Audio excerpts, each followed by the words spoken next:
Caitlin Clark could not get in a rhythm with this off-ball situation. If Caitlin Clark comes back and plays bad. They walked into Gainbridge Fieldhouse carrying the weight of disappointment, frustration, and whispers of a collapsing season. The Indiana Fever were reeling after 2 straight losses to teams they were supposed to dominate. Critics had sharpened their knives, fans were questioning their chemistry, and even inside the locker room, it felt like the foundation was beginning to shake.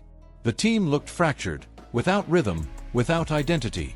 Caitlin Clark had just returned from a groin injury, and murmurs of heated exchanges with coach Stephanie White weren't just rumors, they were warnings.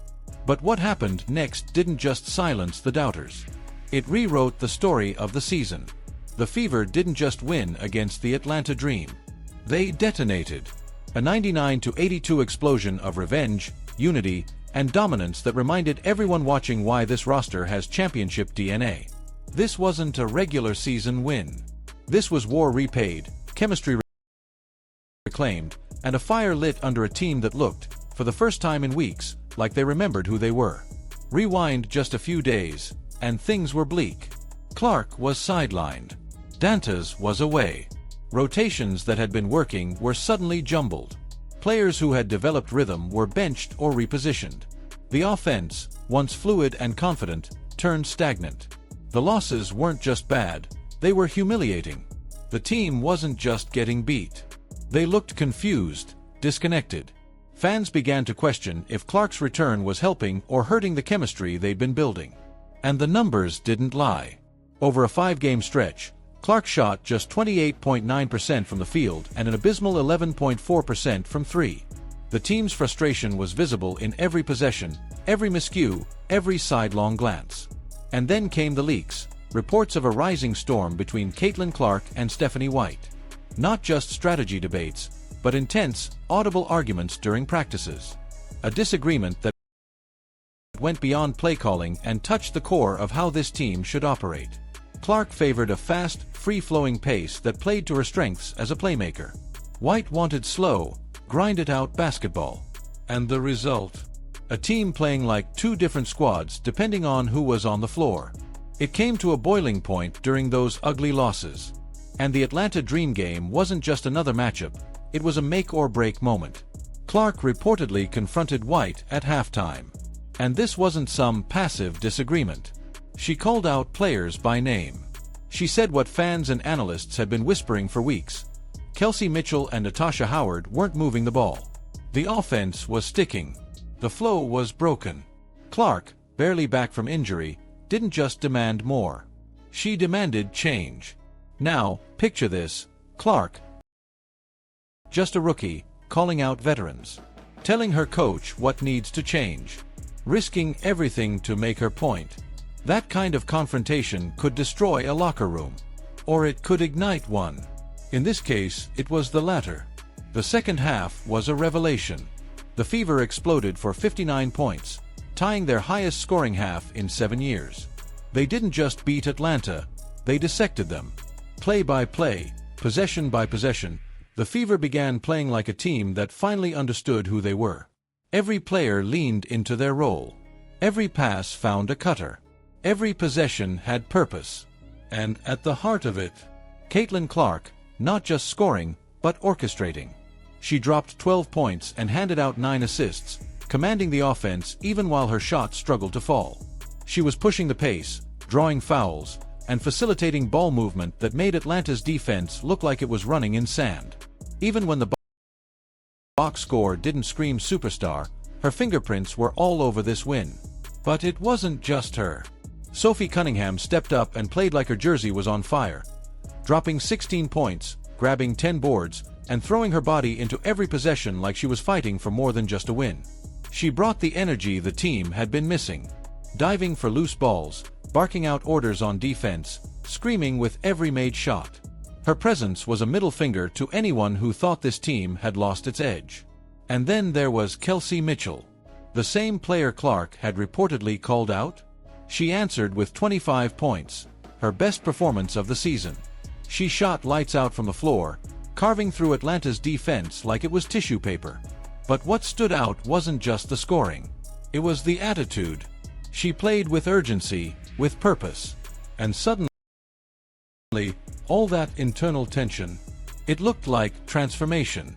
Aaliyah Boston was surgical. 19 points, 6 rebounds, and a whopping 8 assists. A frontcourt facilitator, threading passes through tight windows and making Atlanta's defense collapse again and again. Her chemistry with Clark was finally coming into focus, and it was beautiful. They moved in sync like they'd been playing together for years. The Fever didn't just win, they connected. Now add the context. This was only the second game all season that featured the Fever's full roster.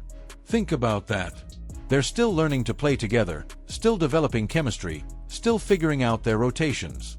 And yet, they produced their most dominant performance of the year against a playoff-caliber team. A team with veterans like Brittney Griner, who in the last meeting with Indiana, crossed a line that's still echoing. Griner's alleged remarks about Clark, calling her a trash white girl, still haven't been officially addressed by the league. But make no mistake, the Fever heard them. And they responded on the court. They didn't retaliate with words. They retaliated with execution. It was personal. You could feel it in the way the Fever defended. You could see it in the way Sophie Cunningham crashed the glass. You could sense it in the crowd, electrified by a team that looked nothing like the disjointed, lost group from just days earlier. The Fever were unified, aggressive, and joyful. A team having fun, yes, but also sending a message. You don't come at one of us without facing all of us. Coach White deserves credit too. After the halftime clash, she didn't just shut down Clark's concerns. She listened. She adjusted. And that trust, that willingness to empower a young star to speak her mind and lead, may have saved their season.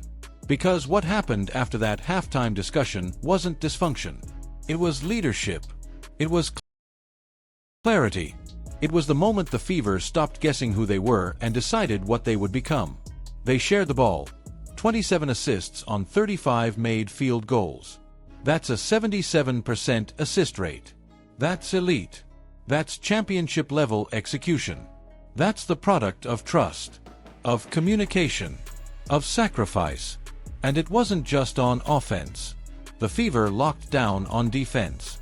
After letting Atlanta run wild in the first half, they clamped down. Jordan Canada, who had torched them for 26 points early, was shut down completely. The adjustments were swift. The energy was sustained. The result was inevitable. By the fourth quarter, the dream were broken. The Fever weren't just winning, they were having fun. Smiles. High fives.